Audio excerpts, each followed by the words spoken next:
코로나가 뭐 사라진다 하더라도 코로나 다 같이 저 이집사님 잠깐 안녕하세요. 안녕하세요. 예, 끝났습니다. 예.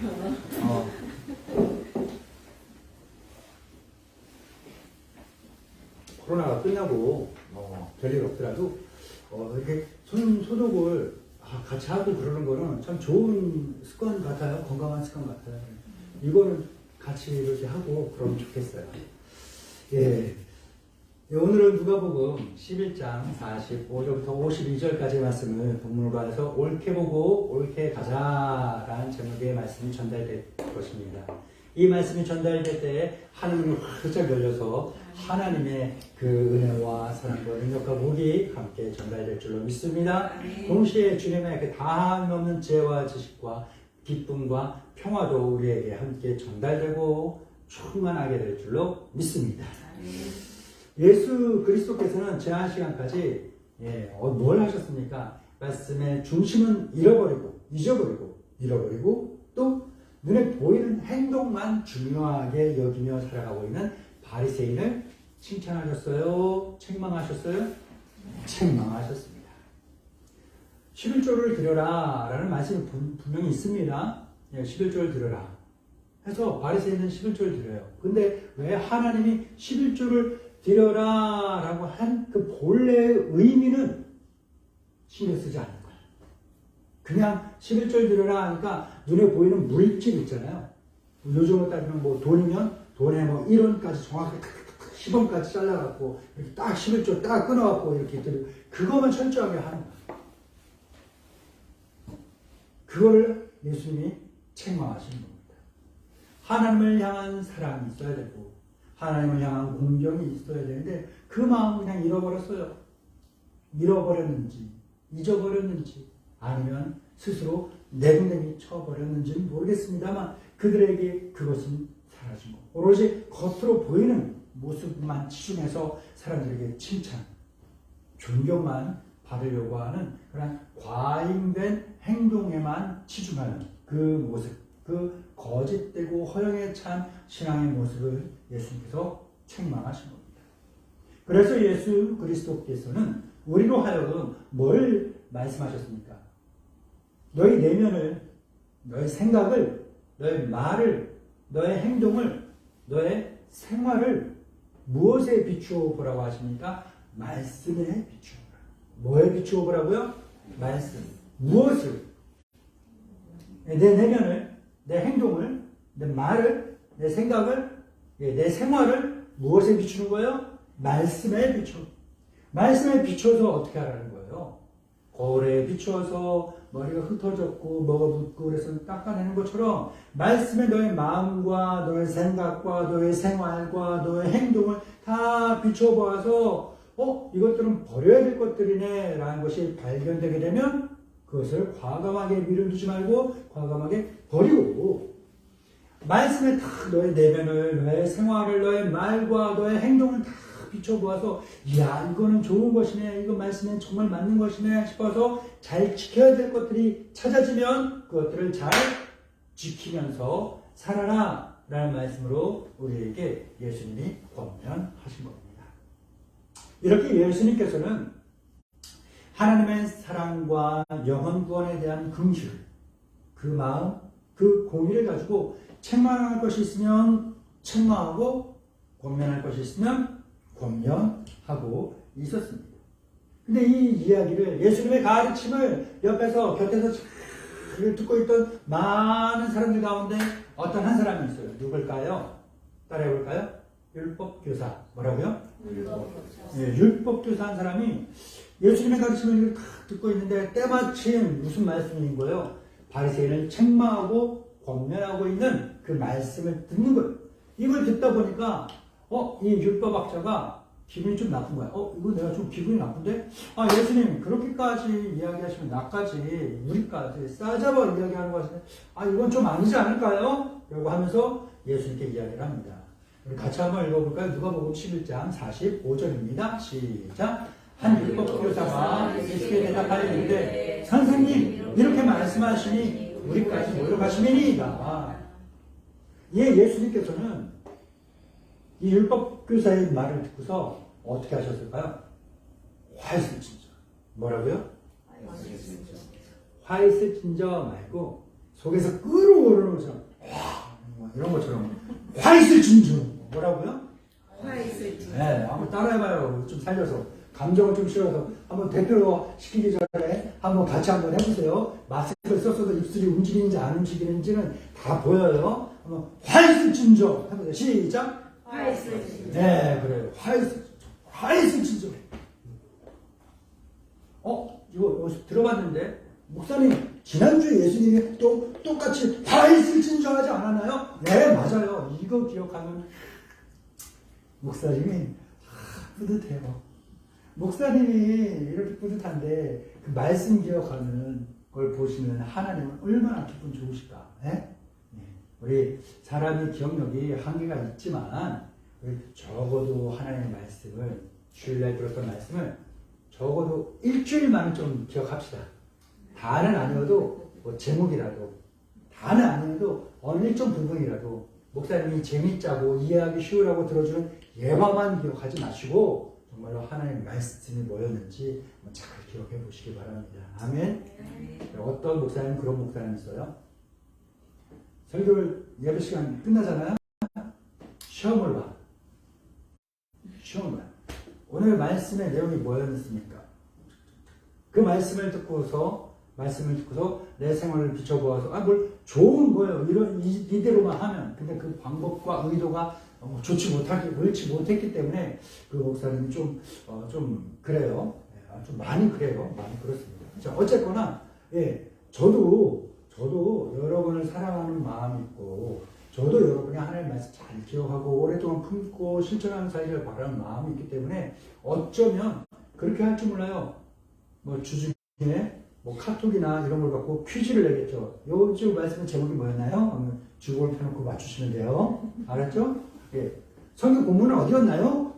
그 퀴즈를 내면 다 이제 페이스북이나 우리 교회 밴드나 우리 교회 카페나 우리 교회 블로그나 아니면은 이제 3월 1일 날 대공개될 우리 하늘소망교회 유튜브 채널이나 하늘소망 나사렛 교회라는 이름으로 지금 업로드를 다 해놨고 예약을 해놨습니다. 3월 1일 자정이 되면 다 공개가 될 거예요. 물론 예배 시간 전체는 아니라 이렇게 설교하는 부분만 이렇게 딱 끊어서 했지만 그래도 그 부분에 설교의 내용들 본문 다 나와 있으니까 아무튼 그런 것들을 쭉 보면 이제 퀴즈 낸 것들을 다 맞출 수가 있겠죠? 그렇죠?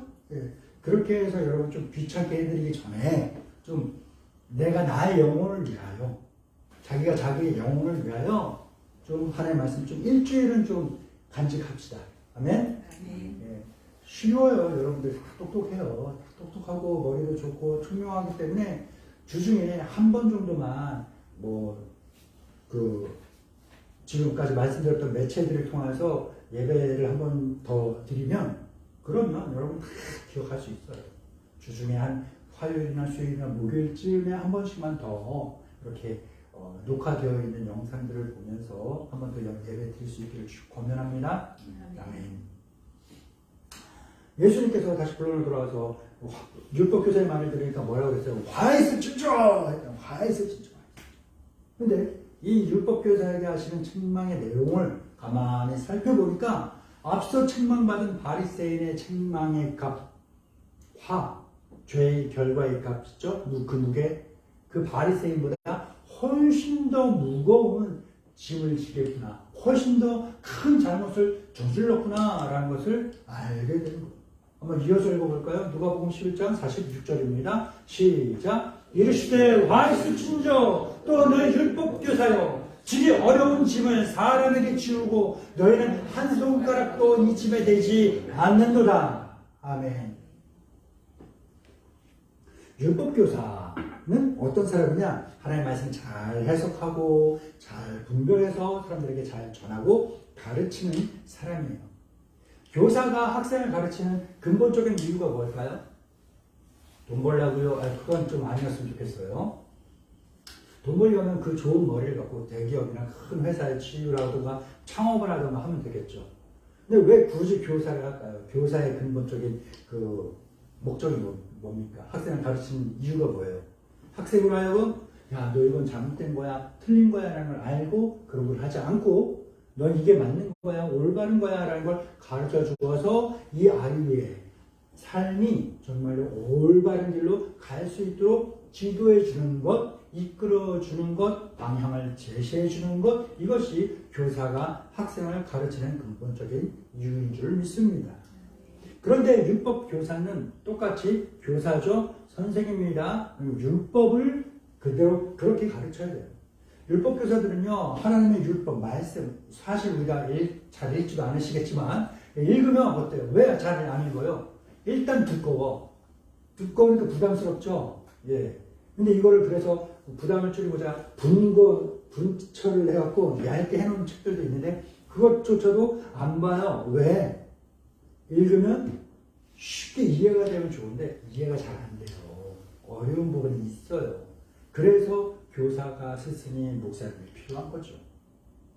율법교사가 뭐 하는 일이 그거예요. 하나님의 말씀. 읽기도 어렵고 해석도 잘 안 되고 있는 이 말씀을 자기들이 잘 교육받아서 잘 해석하고 분별해서 사람들에게 가르치는데 그 가르침이 올바른 스승이 학생을 가르치는 마음과 같지 않고 사사로운 이익과 목적을 가지고서 가르치는 불순한 의도로 가르치고 있다라는 거예요. 올바로 가르치고 올바로 보고 올바로 가게끔 하는 것이 아니라 이 사람들로 하여금 정죄하려는 목적으로 가르칩니다. 지키기가 어려운 말씀은 지키기가 어려운 게 뻔하죠. 뻔해요. 지키기 쉬운 말씀은 지키기가 쉽죠. 네. 근데 지키기 어려운 말씀은 어때요? 지키기가 어려워요. 그런데 이 율법교사들은 사람들에게 그 사람의 말 맞는 믿음의 분량에 따라서 말씀을 가르치고 지키게끔 잘 지도해야 되는데 그렇지 않은 거예요. 어린아이와 같은 믿음을 가지고 있는 사람에게 정말로 무겁고 어려운 말씀을 가르치고 못 지키게 뻔하니까 가만히 보고 있다가 못 지키네 하면서 당신이 이거 잘못 지켰으니까 올바르지 못합니다. 정죄하고 꾸중하고 책망하고 혼내면서 뭐 하는 거예요? 자기 스스로가 더 높아지고 누군가를 깎아내리면서 당신이 이걸 못하지만 난 이걸 하고 있습니다 하면 괜히 자기가 더 대단해 보이는 것 같은 그런 착각을 일으키죠. 이런 목적으로 가르치고 있으니 예수님이 불쾌한 거죠. 그러니까 모든 사람이 구원받기를 원하시는 그 예수 그리스도께서 이 율법교사가 사람들을 가르치고 지도하는데 이렇게 불순한 의도를 갖고 하는 것을 보니 예수님 보실 때 어떻게 보이겠습니까? 아주 불쾌하고 괘씸하게 보이는 거예요. 그래서 예수님께서 이 율법교사에게 뭐 하셨습니까? 속에서 끌어나오는 와 있을진저 막 그러시고요. 사모님 한번 잘하시는데 한번 해볼까요? 싫어요? 쑥스러워요. 화 있을진저. 그렇게 하지 말라는 거예요. 올바르게 가르치고 올바르게 지킬 수 있도록 올바르게 지도하라는 거예요. 스승된 자들, 앞에서 인도하는 자들은 이 말씀을 더 유념해 들어야 할 것이며 또 앞으로 미래의 지도자가 되실 여러분들도 다 함께 이 말씀을 기억하며 올바로 보고 올바로 갈 수 있는 그러한 사람, 믿음의 사람, 신앙의 사람, 그리스도인이 되게 하소서라고 다짐하고 결단하고 기도하며 살아갈 수 있기를 주의 이름으로 축원합니다. 예수 그리스도께서는 다시 한번 또 뭘 이야기하시냐면 화 있을진저 하십니다. 화 있을진저 하면 율법학자를 꾸짖습니다. 이거 두 번째 화 있을진저 한 이유는 뭘까요? 뭐냐? 본문에 이제 읽으면 나올 텐데 어떤 것 때문에 그러냐면 이 율법학자들의 조상들이 있습니다. 조상들이 뭔가 실수를 했고 잘못을 저질렀어요. 잘못을 저질렀으면 시간이 지나서 우리가 볼 때 이게 잘못됐다. 이 역사가 우리 조상들이 했던 이것이 잘못됐다. 라고 이제 판결이 난다. 뭐 아무튼 그렇게 밝혀지게 되면 어떻게 해야 돼요? 이 과거 우리 조상들이 이런 상황에서 이렇게 했는데 이게 지금에 와서 보니까 잘못된 것이었습니다. 라는 걸 인정하고 시인하고 사과할 것은 사과하고 용서받을 것은 용서받고 해야 되는 거죠. 우리가 좀 정치적인 이야기이기도 한데 우리 일본 일제시대 때 그 위안부 문제나 강제징용, 징집 등에 대한 배상 부분에 대해서 아직까지도 막 사람들이 막 분을 일으키고 있는 부분들이 있잖아요. 왜 그래요?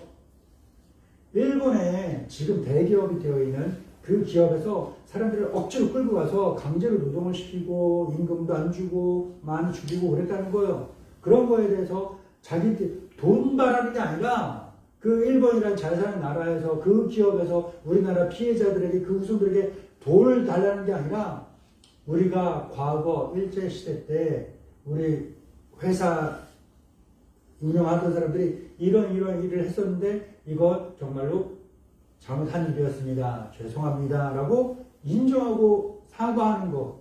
이거 하나 바란다는 거예요. 근데 그걸 안 하니까 아직까지 그래요. 그냥 이거 인정을 안 하고 돈으로만 때우려고 그러니까 사람들이 화가 난다는 거예요. 화가 난다는 거예요. 내가 이 돈이 없어서 그러는 줄 알아? 너희의 잘못된 것을 인정하는 것. 그 진심 어린 사과 한마디가 필요하다라는 거예요. 율법학자들은요, 이 교사들이 뭘 잘못했냐면 조상들이 잘못한 것들을 시인하고 인정하고 잘못했으면 이제 그대로 안 해야 되잖아요. 그렇죠? 조상들이 잘못하면 그대로 따라하지 않아야 되잖아요. 그런데 이제 율법교사들이 무슨 짓을 저질렀느냐 하면요, 조상들이 잘못한 것들을 정당화시키게 합니다. 정당화시키고 합법적이고 합리적인 일로 바꿔놓는 거예요. 거짓말이죠? 속임수죠? 사기를 치는 겁니다. 그래서 예수님은 이 율법학자들이 혀라이 들춘중. 왜 너희들은 너희 조상들이 잘못한 것을 그대로 칭찬하고 잘된 것이라 하면서 그 잘못된 것들 그대로 그대로 물려받고 있느냐. 그들이 받아야 될 그 죄값을 너희 후손이 다 받아야 될 것이다. 누가복음 11장 47절부터 51절까지입니다. 시작. 말씀이죠. 너희는 천사들에게 무덤을 만드는가. 그들을 죽인 자도 너희 조상들이다. 이와 같이 그들은 죽이고 너희는 무덤을 만드니 너희가 너희 조상의 행한 일에 증인이 되어 옳게 여기는도다. 그러므로 하나님의 지혜가 이렇을 때 내가 너희와 사도들을 그들에게 보내리니 그 중에서 저러는 죽이며 또 박해하리라 하였느니라. 창세 이후로 흘린 모든 선지자의 피를 이 세대가 담당하되 곧 아벨의 피로부터 제단과 성전 사이에서 죽임을 당한 사가랴의 피까지 하리라. 내가 너희에게 이르노니 과연 이 세대가 담당하리라. 아멘. 예수님의 책망 가운데 되게 무서운 말씀이 있어요. 뭘까요? 율법학자들이 잘못한 것처럼 사람들을 속인 것이 하나님을 속인 것이 되고 잘못된 것들을 옳다고 옳은 것을 그리다라고 하는 것, 하나님께서 가장 싫어하는 것 중에 한 가지인데 그것을 이 사람들이 했다는 거예요. 자, 위기를 모면했어요. 난처한 상황을 잘 넘겼습니다. 인기응변으로, 처세술로, 거짓말로, 속임술로 연극을 잘해서 잘 넘겼어요. 그래, 잘했어. 그럼 끝났어요? 있던 게 없어졌고 없던 게 갑자기 생기고 그래요? 그렇지 않아요. 그렇지 않습니다. 당장의 위기와 난처한 상황은 잘 극복했을런지는 모르겠지만 그것을 극복함으로써 사과를 해야 할 그 타이밍에 사과를 하지 않고 지나버림으로써 그들이 책임지고 짊어져야 할 그 죄의 무게와 값이 더 늘어났는데 그것을 누가 짊어진다고요? 너희의 후손이 짊어진다. 그 후손이 예수님의 본문에는 오늘 본문에는 뭐라고 나옵니까? 바로 이 세대. 율법학자 지금 얘기하고 예수님께 이야기하고 있는 지금의 그 세대가 짊어져야 되는. 만약에 2023년 2월 10일 오늘 예수님께서 율법학자가 그랬다면 예수님 똑같이 말씀하셨을 거예요. 지금 이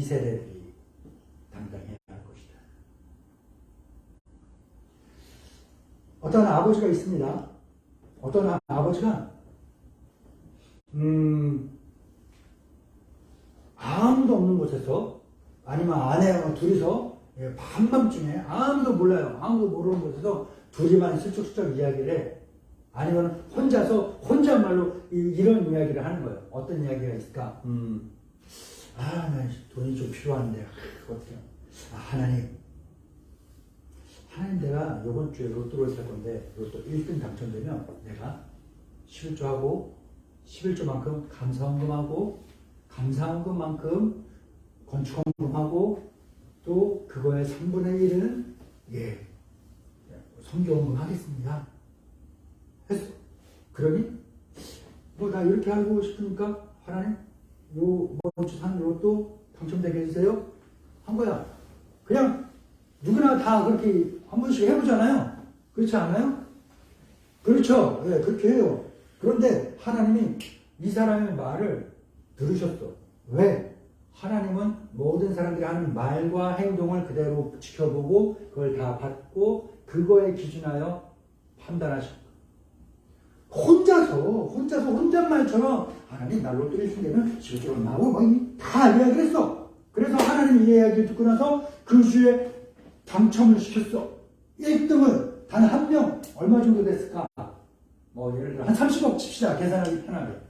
30억 1등이 딱 당첨됐어요. 자, 그럼 11조 얼마? 3억. 11조만큼 감사원금 하겠습니다. 얼마? 합치면 감사원금만큼 건축원금도 하겠습니다. 얼마? 3억. 그럼 합치면 얼마? 9억. 그리고 그의 3분의 1은 성교원금 하겠습니다. 1억. 합치면 얼마? 10억. 30억 당첨됐는데, 30억 당첨됐어요. 그런데 그 중에서 3분의 1이 10억을 교회에 하나님께 헌금을 드려야 돼요. 드렸을까요? 안 드렸을까요? 이 사람이. 당첨되기 전에는, 까짓도 없는 돈이니까, 내가 왜 못하겠습니까? 말로는 다 이야기하죠. 근데 하나님께서 듣고서, 그래, 네 마음 좋네. 알았어, 네가 말한 대로 지켜. 하면서 허락해 주셨어. 그러면 이 사람이 당첨됐으면 뭐 해야 돼요? 지켜야죠. 지켜야 돼요. 근데 이 사람이 30억이 딱 당첨되고 나니까 내 통장에 돈이 딱 찍히니까 사람의 마음이 어때요? 화장실 들어갈 때랑 나올 때랑 사람이 다르다라는 말처럼 마음이 욕심이 생기는 거야. 30억이 당첨됐으면 세금 얼마 떼어요?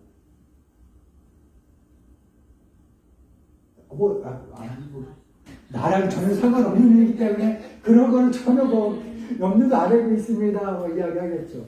30억 당첨됐으면 한 실수령액 한 25억 정도쯤 되지 않을까요? 대충 그런다 칩시다. 일단 이 사람이 욕심이 생겨갖고, 이 아버지가 욕심이 생겨갖고, 그래요, 하나님. 세금 띄어야죠. 그래서 세금 띄고 실수령액 중에서 그 헌금하라는 거야. 띄고서 실수령액이 25억이면 11조 얼마? 감사원금 얼마? 네. 건축원금 얼마? 네.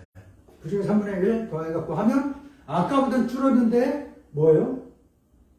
아직도 한 8억 정도 되는 큰 돈이 되는 거예요. 그렇죠. 이 사람이 했을까요? 안 했을 거예요. 하나님은 어떤 분이시냐? 결코 손해보지 않는 분이세요. 결코 손해 안 봐요. 하나님 공짜가 없는 분이세요. 하나님께 시간을 드립니까? 하나님께서 그 시간을 반드시 우리에게 갚으십니다. 하나님께 물질을 드립니까? 하나님 반드시 그 물질에 100배로 갚으시는 분이십니다.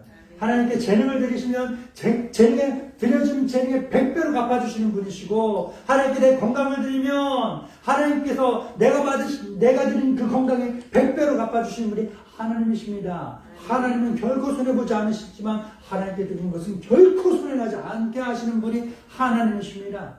그러나 하나님께서는 뭘 근거로 하실까? 우리의 말과 행동을 다 지켜보시고 받으시고 판단하신다는 거예요.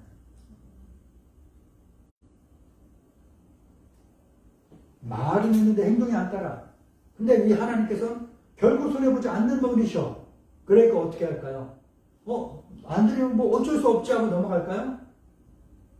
아버지가 안 드리네. 그럼 아들, 딸들한테 다 받아야겠다. 다 받아가십니다. 아버지가 드려야 됐던 10억 원이 되는 그 헌금을 그 아들이 거짓말해서 갚아야 됩니다. 그런데 아들의 일평생 동안 살면서 열심히 수고하고 노력하여 얻는 소득 있잖아요. 그 소득을 때 자기가 11줄도 들고 헌금을 드려야 되잖아요. 거기에다가 아버지가 들었어야 되는 것까지 더하여 여기저기 다 빠져나가 버려. 그러니 아들은 평생에도 아버지가 도둑질한 그 헌금을 갚을 수가 있어요, 없어요? 못 갚어. 그렇게 되면 어떻게 돼요? 하나님 손해 보실까요? 안 보셔요. 그러면은 오케이, 손자 손녀들까지 다 모아. 그리고 또 넘어가. 다 안 되면 또 넘어가. 또 넘어가. 하나님 그렇게 하시는 분이죠. 오늘의 말씀이 그거예요. 너희 조상들이 잘못 아벨의 피로부터 제단과 성전 사이에 흘린 사가랴의 피까지 인류 역사에 통틀어진 걸 다 이야기하는 거죠. 모든 인류의 역사에 통하여서 책임지지 않고 거짓말하고 속였던 그 모든 죄의 값을, 그 무게를 너희 지금 살아가는 너희가 다 책임지고 짊어지고 부담해야 된다라는 겁니다. 부모가 잘못한 걸 자식이 갚아야 되고, 그걸 또 못하는 그의 자식들이 또 갚아야 된다. 이걸 몰라서는 모르겠는데 알고 있는 부모라면 어떻게 할까요? 조금 전에 예를 들었던 그 아버지가 이 사실을 알았어. 몰랐을 때는 그렇게 하는 걸 도둑질할 수 있다 쳐. 근데 알고 있어. 아니 뭐 한참 시간이 지난 다음에 이 사실을 알게 됐어. 그럼 어떻게 해야 돼요? 갚아야죠. 하나님께 다 드려야죠. 자기 모든 것들 다 드려야죠. 왜? 내가 안 하면 내 자식이 그 고생을 하는데, 내가 안 하면 내 손자 손녀들이 그 고생을 하는데, 나 하나의 잘못으로 인하여 내 가문의 후손들이 그렇게 고생을 하게 되는데 그걸 알고서 가만히 있을 부모가 어디 있습니까? 여러분, 지금 전 세계적으로 많은 아픔이 있죠. 튀르키예와 시리아에 걸쳐 일어난 대지진으로 인해서 정말로 많은 사람들이 죽고 다쳤습니다. 수많은 매몰자들 가운데 극소수의 사람들만이 구출되어 생명을 얻을 수 있게 됐죠. 그런데 이런 기사를 보았습니다. 그 소수의 구출된 사람들 가운데 어느 한 가족이 그 건물이 무너져갖고 폭삭 그 매몰된 곳에 어떻게든 살아 있었던 거예요. 어떻게든 살아 있었는데 구조대가 와갖고 막 구조를 하려고 할 때 이 가족의 부모들이 뭐라고 했냐? 구조대를 보고 뭐라고 했을까요? 우리는 죽어도 괜찮으니까 우리 자식들만 먼저 구출해달라고 이야기한 거예요. 아마 그 자리에 제가 그 매몰된 자리에 있는 부모고 내 자식들이 함께 있었다고 똑같은 상황이 나에게 닥쳤다면 나도 그렇게 이야기했을 거예요. 나는 죽어도 괜찮으니까 내 자식들 먼저 살려주세요.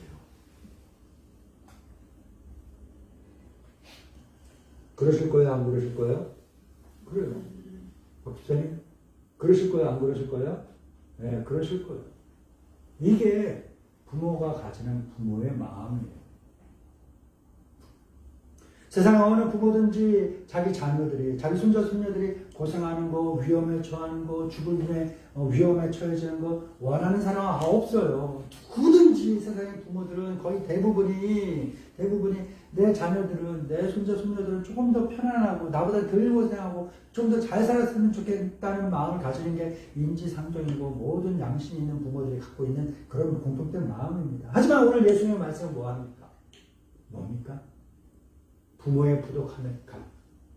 부모가 하나님께 한 말의 약속, 말의 책임을 짓지 않는 그 값, 그것을, 그 말에 대한 책임을 부모가 지키고 부모가 갚아야 되는데 그 부모가 지키지 않고 그 부모가 갚지 않으면 그 자녀들이 짊어짐으로써 평생의 그 부모로 하여금 마음의 고통을 값을 치게 하겠다라는 거예요. 내가 아까 그 아버지가 30억 뭐 당첨되고 어쩌고 이야기 다 아시니까 하고 나서 너무 좋아갖고 너무 할렐루야 하면서 심장마비 와서 죽었어. 그러면 말한 걸 지킬 수 있어요, 없어요? 그런 상황이면 하나님이 이해하시지. 드리고 싶으나 못 드리는 상황 아니에요. 그렇죠? 그렇잖아요. 그런데 이 사람이 알고서 죽지 않고 다 안면멀수하고 하나님과 크게 구역질하고 그렇게 있었어. 그럼 뭐해? 그 노리면 자식의 물론이고 손자 손녀들의 증손자 손녀들까지 물려주고 남을 생활비가 대부분 남을 거예요. 그렇죠? 그런 많은 돈을 가지고서 호의호식하면 잘 살면 좋겠건만 자기도 고생하고 못 살고 아들 딸들도 고생하고 못 살고 손자 손녀들도 고생하고 못 사는 그런 것들을 죽지 않고 호령을 살면서 그걸 다 보고 겪으면서 마음의 고통을 겪게끔 하시는 거라. 하나님 공짜가 없으신 분이십니다. 하나님 갚으시는데 다 갚으시고 하나님 철저하게 갚으시는 분이십니다. 사랑하는 우리 성도들은 하나님 앞에 말한 것이 있다면 다 잘 지키시기 바랍니다. 목사님, 저 내일은 꼭 잊지 않고 교회 올게요 했으면 그걸 하나님이 들으신 거야. 그럼 뭐예요? 꼭 지켜야 되는 거예요. 아멘. 내 친구 데리고 올게요 했으면 뭐예요? 아멘? 왜 아멘 안 해요? 아멘 해야지. 이렇게 하나님 앞에 말의 무게를 굉장히 중요하게 여기는 사람을 하나님께서 기뻐하시는 거예요. 사람 사이에도 재밌자고 웃자고 헛된 말 농담하면서 지키지도 않을 약속 거짓말로 해대는 걸 하나님은 좋아하지 않으십니다. 하나님이 좋아하는 사람은요, 말의 무게를 아는 사람. 그리고 말의 무게를 알기 때문에 말한 걸 지키는 사람을 하나님께서 기뻐하시고 사랑합니다. 그리하여 우리의 부족함, 우리 덕스러움으로 인하여 받게 된 그 복의 값을 우리 자녀들도 누릴 수 있도록 물려주는 성도가 될 수 있기를 바랍니다. 그리고 우리의 부족함으로 인하여 치러야 될 그 죄값을 우리 자녀들에게 물려주지 않는 성도가 되기를 주의 이름으로 축원합니다. 자, 끝으로 예수님께서 한 번 더 화이스 진저 이야기하십니다. 율법교사를 무섭게 책망합니다. 그 책망의 이유는 뭘까? 율법교사들이 자기들만 누릴 수 있는 특권을 만들어서 자기들만 누리면서 살고 있기 때문에 예수님께서 책망하셨다는 마지막 절이죠. 52절 읽어봅니다. 시작. 화이스 진저 너희 율법교사여, 너희가 지식의 열쇠를 가져갔어. 너희도 들어가지 않고 또 들어가고자 하는 자도 막았느니라 하시니라. 아멘. 율법교사 아까 뭐라고 말씀드렸어요? 치밀하게 하나님 말씀을 연구하고 분별하여 가르치는 사람이라고 그랬죠. 그래서 하나님 말씀에 담겨져 있는 천국의 비밀을 가장 먼저 발견하는 사람이 율법교사입니다. 하나님께 복을 받고 하나님께 복 받은 걸 누리며 어떻게 잘 살 수 있는지를 누구보다 잘 알고 있는 사람들이 율법교사들이에요. 그런데 이렇게 좋은 것을 알고 있다면 어떻게 해야 됩니까?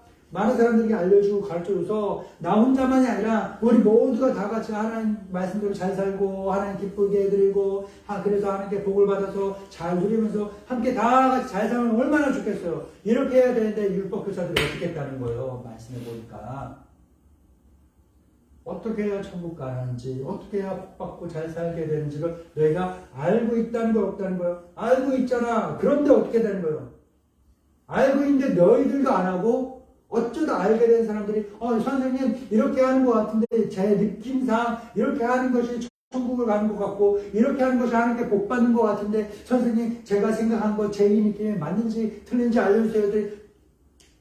옳은 걸 알잖아요. 옳은 걸 안다고 그랬죠. 그런데 뭐라는 거야? 틀렸어. 아니야 잘못했어 하고서 들어가고자 하는 자, 복 받고자 하는 사람들조차도 복도 받지 못하게 막아버리는